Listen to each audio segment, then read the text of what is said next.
The autumn breeze rustled through the tree-lined streets of Oakwood Heights, an affluent neighborhood known for its pristine lawns and multi-million-dollar homes. It was just another routine Thursday afternoon patrol for Officer James Wilson and his partner, Officer Mike Thompson, as their police cruiser slowly made its way down Maple Avenue. Officer Wilson, a 12-year veteran of the force, was sipping his lukewarm coffee when he noticed a well-dressed black man walking toward a parked Tesla Model S. The man wore an expensive charcoal gray suit that looked custom-tailored, but something about his presence in this predominantly white neighborhood made Wilson sit up straighter in his seat. "Mike, you see that guy?" Wilson nudged his partner, who was scrolling through their daily briefing on the patrol car's computer. "Doesn't look like he belongs here." Thompson glanced up, his eyes narrowing as he observed the man who was now reaching into his pocket, presumably for his car keys. "Could be nothing, but let's check it out. Better safe than sorry." Wilson flipped on the patrol car's lights but not the siren, pulling up behind the Tesla.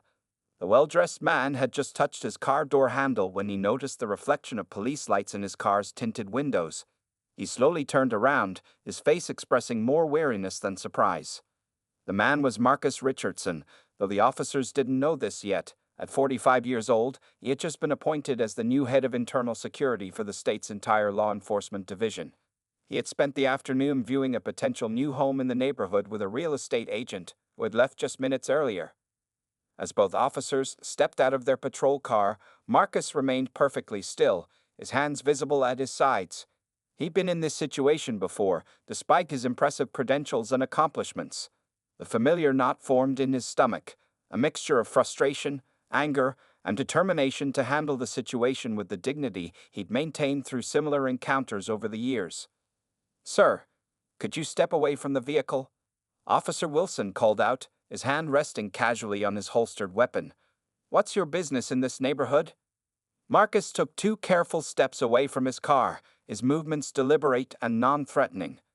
"Good afternoon, officers," he responded, his deep voice steady and controlled. "I was just viewing a property with my real estate agent." Officer Thompson had already radioed in their location and the license plate number of the Tesla. Wilson moved closer, his stance suggesting he wasn't convinced by the simple explanation. "We've had reports of suspicious activity in the area," Wilson lied smoothly, using a common excuse he'd employed many times before. "Could I see some identification?" Marcus knew there had been no such reports. As head of internal security, he reviewed all neighborhood crime statistics just that morning. But he also knew this wasn't the time to reveal his position. This encounter would tell them more about his department's real practices than any official report ever could. "Certainly, officer," Marcus replied. "My ID is in my inner jacket pocket. I'm going to reach for it slowly." He narrated his movements, years of experience having taught him the safest way to handle these situations. As Marcus reached for his wallet, a second patrol car pulled up, its lights also flashing. The commotion was starting to draw attention from the nearby houses. Curtains twitched as curious residents peeked out their windows, and a few brave souls stepped onto their front porches to watch the scene unfold. Officer Wilson took Marcus's ID, studying it with exaggerated thoroughness while Thompson kept his eyes fixed on Marcus's every movement. The autumn wind picked up, scattering fallen leaves across the perfectly manicured lawn behind them. An older white couple walked past on the sidewalk, slowing their pace to stare at the scene. The woman clutched her purse tighter, and the man shook his head disapprovingly, though it wasn't clear whether his disapproval was directed at Marcus or the police response.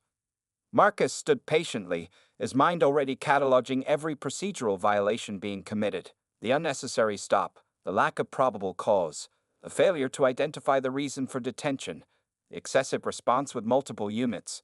All of it would be addressed, but not yet. As Officer Wilson ran Marcus's license through their system, neither he nor any of the other officers present realized they were participating in what would soon become a watershed moment for their department. They didn't know that their actions today would lead to substantial changes in police training and community relations. For now, they were simply 3 police officers detaining a black man in an affluent neighborhood, unaware that he was about to become their boss. Marcus Richardson stood motionless as Officer Wilson returned to his patrol car with the ID. Years of law enforcement experience had taught him that these next few moments were crucial. Through the patrol car's windshield, The growing crowd of onlookers made Marcus uncomfortably aware of how this scene must appear. Here he was, the newly appointed head of internal security, being treated like a common suspect. He thought about the irony. Just 3 hours ago, he had been sitting in the governor's office, discussing plans to reform police practices across the state. A third patrol car arrived, its lights flashing unnecessarily. Marcus noticed Officer Thompson speaking quietly into his radio, probably requesting backup. The situation was following a familiar pattern he'd seen countless times in misconduct reports. A simple stop escalating into a show of force, all without probable cause. "Sir," Officer Wilson called out as he emerged from his vehicle, "could you explain why you're driving a vehicle registered to the State Department of Law Enforcement?" Marcus could have ended this situation immediately by revealing his position, but his analytical mind saw a valuable opportunity. Every moment of this encounter would serve as powerful evidence in his upcoming departmental review. "The vehicle is assigned to me," Marcus replied calmly, maintaining eye contact with Wilson. "If you check the registration details carefully, you'll find everything in order." Two more officers had positioned themselves in a loose semicircle around Marcus. He recognized this tactical formation from his training days.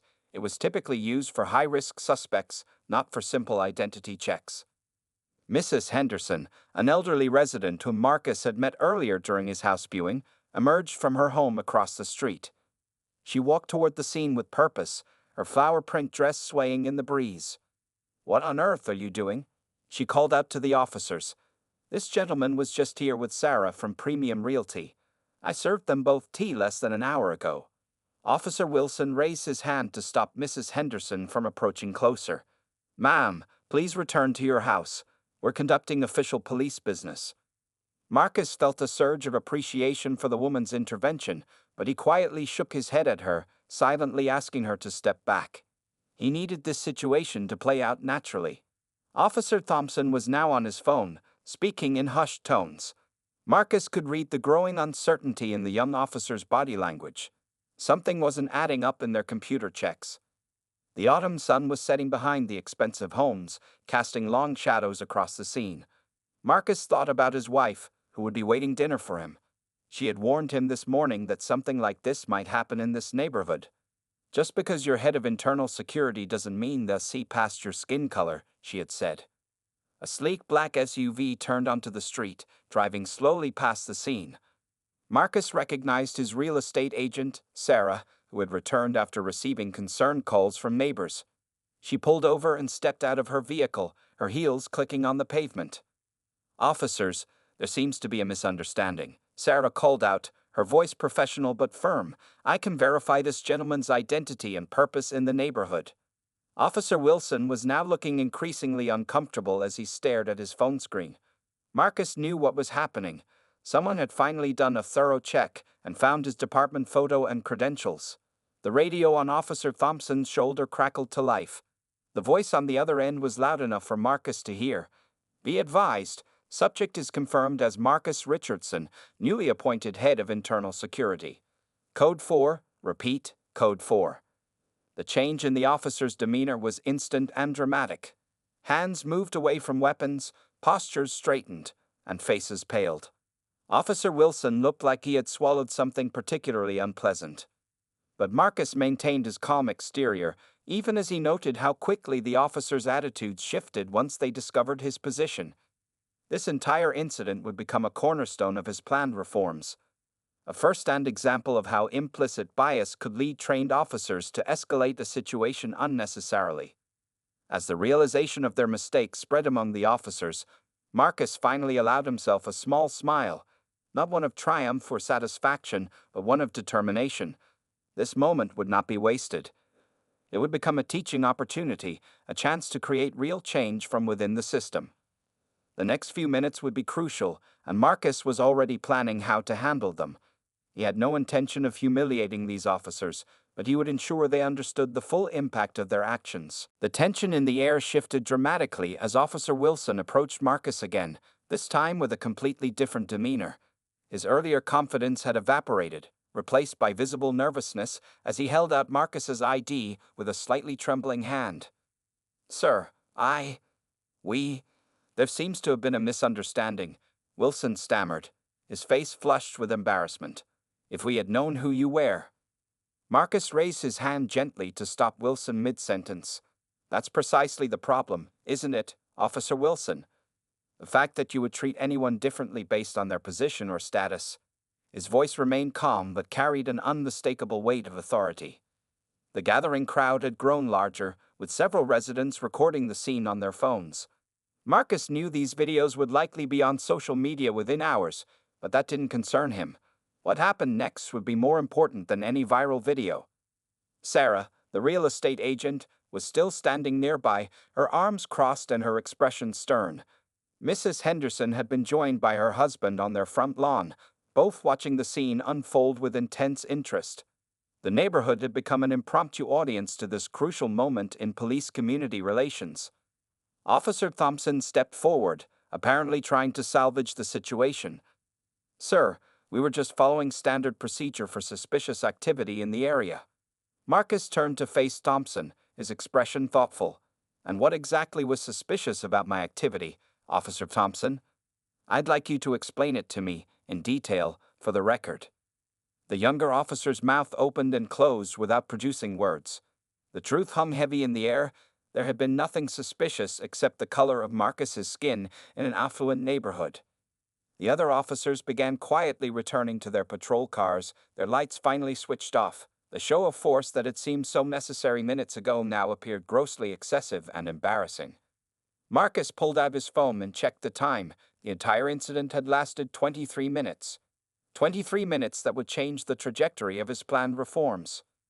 "Officers Wilson and Thompson," Marcus said, his voice now carrying the full weight of his authority, "I want you both in my office tomorrow morning at 9 a.m. sharp. Bring your body camera footage and incident reports. We're going to review this encounter in detail." Wilson's face paled even further. "Yes, sir, we'll be there." "And one more thing," Marcus continued, reaching into his jacket pocket and pulling out a business card. "This is my card. The next time you see someone who looks like me in this neighborhood or any neighborhood, I want you to remember this moment. Remember how quickly you jumped to conclusions, how rapidly you escalated the situation, and how completely wrong those assumptions were." A gentle evening breeze rustled through the trees as Marcus handed his card to Wilson. The officer took it with a shaking hand, unable to meet Marcus's steady gaze. Sarah stepped forward, her heels clicking on the pavement. "Mr. Richardson, would you like to continue discussing the property? We still have a few details to go over." Marcus nodded, appreciating her professional attempt to help normalize the situation. "Yes, thank you, Sarah. I think we can wrap up our discussion now." He turned back to the officers. "Unless there's anything else you need from me." Both officers quickly shook their heads, mumbling "No, sir," in near unison. As the patrol cars began to leave one by one, Marcus noticed Mrs. Henderson approaching again, this time with a determined look on her face. She carried a small plate covered with a napkin. "Mr. Richardson," she called out, "I baked these cookies fresh this afternoon. I think after this ordeal, you could use some sweetness." She handed him the plate with a warm smile that carried an unspoken apology for her neighborhood's reception. Marcus accepted the cookies with grace, knowing that small gestures like this were also part of building community bridges. As he watched the last patrol car drive away, he could already envision how this incident would become a powerful teaching moment in future training sessions. The sun had nearly set now, casting long shadows across the manicured lawns of Oakwood Heights. Tomorrow would bring difficult conversations and the beginning of real change, but for now, Marcus had a plate of cookies to share with his wife while he told her about his eventful day house hunting. "Sarah," he said, turning to the real estate agent, "I think I've seen enough of this neighborhood to make a decision." The next morning arrived with a crisp autumn chill as Marcus Richardson sat in his spacious office at the Department of Law Enforcement headquarters. The wall clock showed 8:45 a.m., and he had already reviewed the body camera footage from yesterday's incident 3 times. His assistant, Linda, knocked on the door frame. "Sir, Officers Wilson and Thompson are here early. They've been waiting in the lobby for 20 minutes. Marcus nodded, unsurprised by their early arrival. Let them wait until 9 a.m. exactly. Sometimes anticipation is the best teacher. He used these 15 minutes to lay out 3 manila folders on his polished oak conference table. One contained the officers' service records, Another held printouts of the neighborhood's crime statistics, and the third contained his preliminary notes on departmental reforms. At precisely 9 a.m., Linda showed the two officers in. Both were in their dress uniforms, pressed and spotless, looking like cadets on graduation day. Their faces showed they had probably slept very little. "Good morning, officers," Marcus greeted them, his voice professional but not unkind. "Please have a seat." The men sat stiffly in the chairs facing Marcus's desk. Officer Wilson's usual confidence had vanished, while Thompson kept fidgeting with his collar. "I've reviewed your body camera footage," Marcus began, turning his computer monitor so they could see it. "We're going to watch it together, and I want you to tell me what you see." The next 30 minutes were uncomfortable as they watched the incident unfold from multiple angles. Marcus paused the footage at key moments, asking pointed questions about their decision-making process. "Officer Wilson, at this point here," Marcus froze the frame. "You stated there were reports of suspicious activity. Can you show me those reports?" Wilson's face reddened. "Sir, there weren't any actual reports." "So you lied," Marcus stated simply. "Tell me, what does that do to the department's credibility in the community?" Before Wilson could answer, Marcus's phone buzzed. He glanced at it. The incident videos had indeed gone viral overnight, already reaching millions of views. Local news stations were requesting comments. "Here's what puzzles me most," Marcus continued, leaning forward in his chair. "Between the two of you, you have 18 years of police experience. You've both received commendations for community service. Your records show you're capable of good police work. So what happened yesterday?" Thompson spoke up for the first time, his voice barely above a whisper. "We made assumptions, sir. Wrong ones. Expensive car, black man, white neighborhood," Marcus listed off. "But let's dig deeper. Officer Thompson, if I had been white, would you have called for 3 backup units?" The younger officer's silence was answer enough. Marcus stood and walked to his office window, looking out over the city they all served. "I'm not going to fire you," he said finally, hearing both men exhale in relief. "That would be easy, but it wouldn't solve anything." He turned back to face them. "Instead, you're both going to help me fix this. Starting next week, you'll be assigned to help develop our new community engagement program. You'll also be the first officers to go through our enhanced bias recognition training." Wilson looked up, surprised. "Sir? Your experience yesterday, your mistakes, your assumptions, and yes, your shame, will help make this department better," Marcus explained. "You'll share this story with every cadet and officer who goes through training. They need to hear it from you, not from me." Marcus picked up the third folder from his table. "This contains my initial proposals for departmental reforms. You'll both review them and provide feedback based on your street experience. We need changes that will work in real situations, not just look good on paper." Both officers sat straighter, beginning to understand that this meeting wasn't just about punishment. It was about transformation.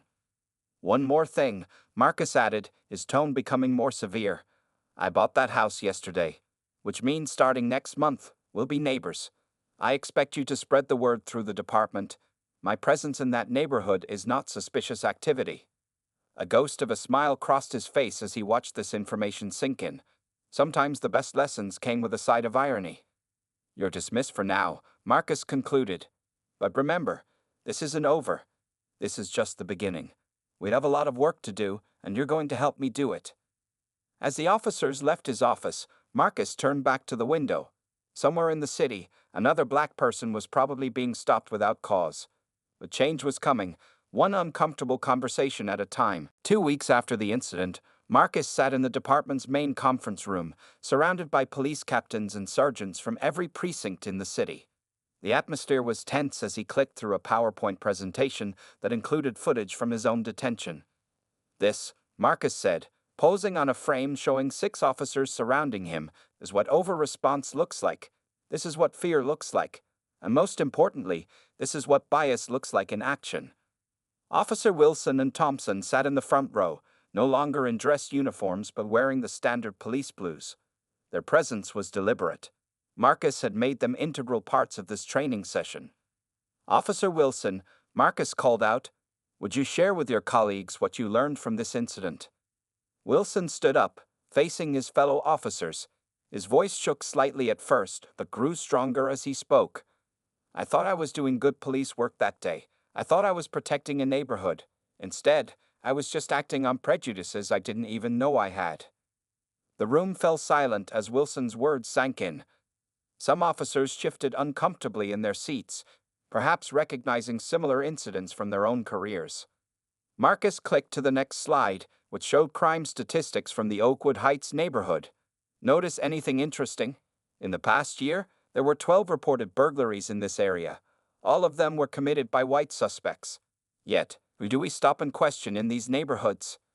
A hand raised in the back of the room.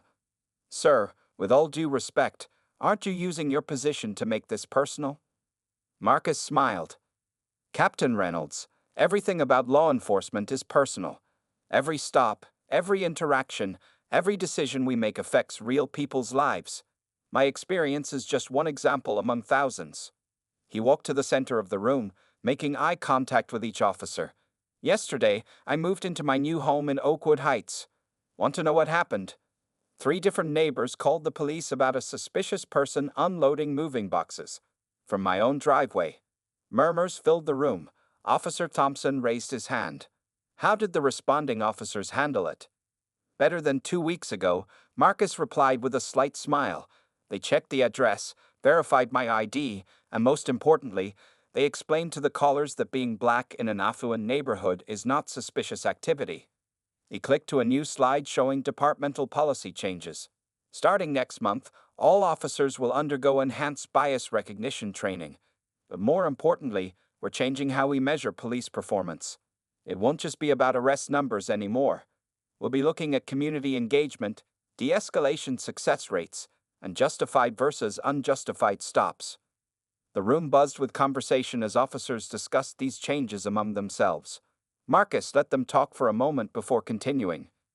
I know some of you are thinking this is just another bureaucratic overreaction, so let me be clear, this isn't about being politically correct. This is about being better police officers. This is about serving and protecting everyone, not just some people. He nodded to Officer Wilson, who distributed handouts to the room. These are real cases from our department over the past year. Take 10 minutes to review them. I want you to identify where bias might have influenced decision-making. As the officers began reading, Marcus's phone buzzed with a text from his wife. Neighbors just dropped by with welcome cookies. Progress?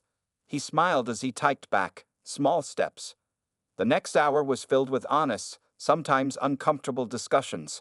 Officers shared their own experiences, both as perpetrators and witnesses of biased policing. Some defended traditional methods, while others embraced the need for change. Marcus wrapped up the session by playing one final video, body camera footage from the previous day's moving incident. The officers watched as their colleagues professionally handled the situation, educated the callers, and even helped carry a few boxes. That, Marcus said, pointing to the screen, is what progress looks like. That's what we're aiming for. Not perfection, but progress. As the room began to clear out, Captain Reynolds approached Marcus. Sir, I owe you an apology. When you first took this position, I thought you had an agenda. Now I see that your agenda is just making us better at our jobs. Marcus shook his hand. Captain, we all have agendas. The trick is making sure those agendas serve everyone in our community, not just some of them. Looking out at the departing officers, Marcus felt a cautious optimism. Change wouldn't happen overnight, but it was happening, one honest conversation at a time. 1 month into Marcus Richardson's new community policing initiatives, the changes were beginning to show real results. On this particular morning, he stood before a group of new police recruits at the academy, with Officers Wilson and Thompson by his side. Your training will be different from what came before, Marcus explained to the fresh-faced cadets. We're not just teaching you how to enforce the law, we're teaching you how to understand the communities you serve. The classroom was filled with a diverse group of recruits, something Marcus had specifically pushed for in the department's new hiring policies. He noticed several of them taking careful notes as he shared his personal experience from that day in Oakwood Heights. Officer Wilson stepped forward to address the class. He had changed over the past month, carrying himself differently now. What I learned from that incident, he said, his voice clear and confident, is that good policing isn't about showing force. It's about showing understanding. A young recruit raised her hand. But sir, how do we balance safety with this new approach? We're taught that hesitation can be dangerous. Marcus smiled, appreciating the thoughtful question. There's a difference between caution and prejudice. Let me show you something. He played two videos side by side on the large screen. One showed his detention from that fateful day, while the other showed a recent traffic stop where the new protocols were being followed. Notice the differences, Marcus pointed out. Same neighborhood, similar situation, but completely different approaches. The second officer explained the reason for the stop, maintained professional courtesy, and resolved the situation without calling for backup. Thompson, who had conducted the second stop, added, I kept thinking about how I would want to be treated in that situation. It changed everything about how I handled it. During the lunch break, Marcus received an unexpected visit from Mrs. Henderson, his neighbor from Oakwood Heights. She had asked to address the recruits about community perspectives. When I first moved to Oakwood Heights 30 years ago, Mrs. Henderson told the silent classroom it was an exclusively white neighborhood. Times have changed, but some attitudes haven't. What happened to Mr. Richardson could have happened to any of our new neighbors. As community members, we need to do better, and we need our police officers to help us do better. Marcus watched the recruits' reactions, noting how different this was from traditional police training. They weren't just learning procedures and protocols, they were learning empathy and understanding. After the sessions, Marcus met with his leadership team to review the first month's statistics. Complaints about officer conduct had decreased by 30%, while positive community feedback had increased significantly. It's not just about the numbers, Marcus explained to his team. Look at these community engagement reports. Officers are spending more time getting to know their beats, understanding the people they serve. One captain pointed to a concerning trend. Sir, our arrest numbers are down. Won't this look bad in the department's annual report? Marcus shook his head. We're measuring success differently now. Show me the nature of the arrests. Are they necessary? Are they justified? Quality over quantity, Captain. Later that afternoon, Marcus received an unexpected visit from Officer Wilson. The officer seemed nervous as he entered the office. Sir, I wanted to share something with you, Wilson said, placing a folder on Marcus's desk. I've been keeping track of every stop I've made in the past month, analyzing my own decision-making process. I thought it might help with the training program. Marcus opened the folder to find detailed notes and self-reflections on each encounter. It was exactly the kind of introspection he had hoped to inspire. This is excellent work, Wilson, Marcus said.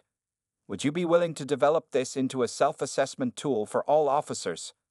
Wilson straightened with pride. Yes, sir, I've already discussed it with Thompson. We think it could really help officers recognize their own biases before they lead to problems. As the day drew to a close, Marcus stood at his office window, watching officers change shifts in the parking lot below. He saw Thompson demonstrating the new community engagement protocols to a rookie officer using the same patient approach that had been used to teach him. Change was happening, not through force or fear, but through understanding and example. The department was transforming, one officer at a time, one interaction at a time. On his desk, a framed photo showed Marcus standing with his neighbors at a recent Oakwood Heights community barbecue, a visible reminder that progress was possible, even in the most unlikely places. 3 months after the incident, Marcus organized a town hall meeting at the Oakwood Heights Community Center. The large room was packed with residents, police officers, and community leaders. The atmosphere buzzed with anticipation as Marcus took the podium. When I was detained in this neighborhood 3 months ago, he began, it could have ended as just another story of bias in law enforcement. Instead, it became a catalyst for change. In the front row sat Officers Wilson and Thompson, now serving as community liaison officers. Beside them was Mrs. Henderson, who had become an unexpected bridge between the police and the neighborhood residents. Marcus displayed charts showing the results of their new initiatives. Unnecessary stops had decreased by 65%, while community trust ratings had risen significantly. But numbers weren't the main focus of today's meeting. I'd like to introduce you to someone, Marcus said, gesturing to a young black family sitting in the audience. Dr. James Carter and his family were considering moving to Oakwood Heights last month. Initially, They were concerned about experiencing the same treatment I did. Officer Wilson, would you share what happened? Wilson stood up, facing the audience. When we received calls about suspicious people looking at houses in the neighborhood, we handled it differently. Instead of confronting the Carters, we reached out to the callers. We educated them about profiling and community values. The Carters moved in last week, and yesterday, those same neighbors brought them welcome baskets. Quiet murmurs of approval spread through the room. Marcus noticed several residents nodding in agreement, including some who had been skeptical of his reforms. Thompson stepped forward next, holding up a tablet. "We developed a new app for community engagement," he explained. Residents can report concerns, but they're also prompted to question their own assumptions before making reports. It's helping everyone think more critically about what really constitutes suspicious behavior. The presentation was interrupted by an elderly resident standing up. "I need to say something," he announced. "I was one of the people who called the police on Mr. Richardson that first day. I was wrong, and I'm grateful for how this has changed our neighborhood." Marcus watched as other residents began sharing their own stories of transformation. The meeting had become more than a progress report. It was turning into a community confession and healing session. Mrs. Henderson shared how she'd organized a monthly neighborhood dinner where new residents could meet their neighbors before moving in, preventing misunderstandings and false assumptions. "But our work isn't finished," Marcus reminded everyone. "Change isn't a destination, it's a journey. We need to stay committed to this new way of thinking and acting." He unveiled the next phase of their community policing initiative, a mentorship program pairing experienced officers with local youth. Wilson and Thompson had volunteered to be the first mentors. 3 months ago, these officers stopped me because I didn't fit their image of this neighborhood, Marcus said. Today, they're helping to create a neighborhood that welcomes everyone. The meeting concluded with something unprecedented. Residents and officers breaking into small groups to discuss their experiences and ideas for further improvements. The walls between law enforcement and community were literally and figuratively coming down. After the meeting, Marcus found himself in conversation with Dr. Carter and his family. "My kids can play in the front yard without neighbors calling the police," Dr. Carter said, emotion in his voice. "That's what real change looks like." Officer Wilson approached them, carrying his daughter on his shoulders. "Dr. Carter, we're having a barbecue this weekend. Would your family like to join us?" Marcus watched this simple yet powerful interaction with satisfaction. The changes weren't just professional, they were personal. Officers were becoming part of the community they served, not just its enforcers. As the community center slowly emptied, Marcus stayed behind, collecting his thoughts. Mrs. Henderson approached with a familiar plate of cookies. "You know," she said, handing him the plate, "when you first moved in, I thought you might change our neighborhood. I didn't realize you would help us change ourselves." Marcus accepted the cookies with a smile, remembering how she had brought him the same comfort offering on that tense day 3 months ago. Sometimes the smallest gestures mark the biggest changes. Looking around the room at the lingering groups of residents and officers still deep in conversation, Marcus felt a deep sense of accomplishment. The incident that could have divided the community had instead united it, creating something stronger and more inclusive than before. 6 months after the incident that changed everything, Marcus Richardson stood at the podium of the State Police Academy's graduation ceremony. Before him sat a new class of officers, trained under the reform programs he had helped implement. "When I took this position," Marcus began, scanning the diverse faces before him, "I didn't expect my first week would include being detained in my own neighborhood. But sometimes the most powerful lessons come from unexpected moments." In the audience, Officers Wilson and Thompson sat in their dress uniforms, now wearing the insignia of training instructors. Their experience had become a cornerstone of the department's new approach to community policing. "Today, you're not just receiving badges," Marcus continued. "You're receiving a responsibility, not just to enforce the law, but to understand the communities you serve." He gestured to a large screen behind him, which displayed photos from the past 6 months. Community meetings, youth mentorship programs, and officers engaging with residents in positive ways. One photo showed the Oakwood Heights block party, where officers and residents had cooked and celebrated together. "These changes haven't always been easy," Marcus acknowledged, "but they've been necessary. Our department's complaints are down 70%. Community trust is at an historic high, and most importantly, our officers are now seen as part of the community, not separate from it. Marcus invited Officer Wilson to join him at the podium. Wilson, who had once detained him, now stood beside him as a partner in progress. 6 months ago, I made the biggest mistake of my career, Wilson told the graduates. But instead of ending my career, it transformed it.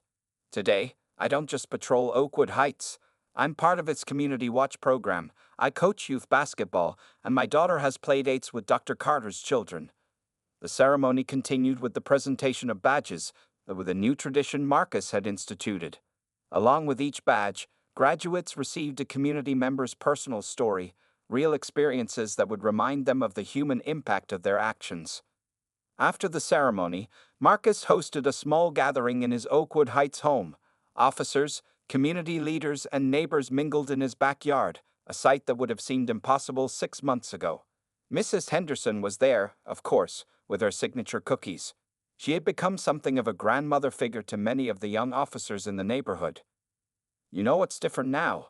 she said to Marcus as they watched the gathering. "People don't just feel policed, they feel protected. There's a difference." Dr. Carter arrived with his family, his children immediately running to play with Officer Wilson's daughter in the yard. The sight of them playing together, oblivious to the historical significance of their friendship, brought a smile to Marcus's face. Thompson approached Marcus with news from his latest community patrol. "Sir, we had a call today about a suspicious person in the neighborhood. But before we even responded, 3 neighbors called back to say they'd welcomed the new resident themselves. The system is working." As the evening wound down, Marcus gathered everyone for a final word. 6 months ago, a misunderstanding could have divided us. Instead, it united us. But our work isn't finished. Every day, we need to choose understanding over fear, communication over confrontation, and community over division. He raised his glass in a toast. To the future of policing, where every officer is a neighbor and every neighbor is part of the solution. Later that night, after the guests had left, Marcus sat in his home office, reviewing applications for the next police academy class.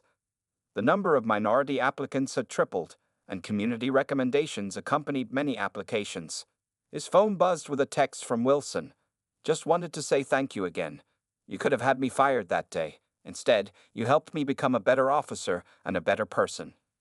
Marcus smiled as he replied, "Sometimes the best way to change the system is to change the people within it." Looking out his window at the peaceful neighborhood street, Marcus reflected on how far they'd come. The incident that brought him here could have been just another statistic, another story of bias and misunderstanding. Instead, it had become a catalyst for real change. Tomorrow would bring new challenges, but tonight, Marcus could take pride in knowing that one difficult moment had led to lasting transformation. In Oakwood Heights and beyond, the relationship between police and community was being rewritten, one interaction at a time. The end was really just the beginning of a new chapter in community policing, one where understanding, respect, and genuine connection replaced suspicion, bias, and fear.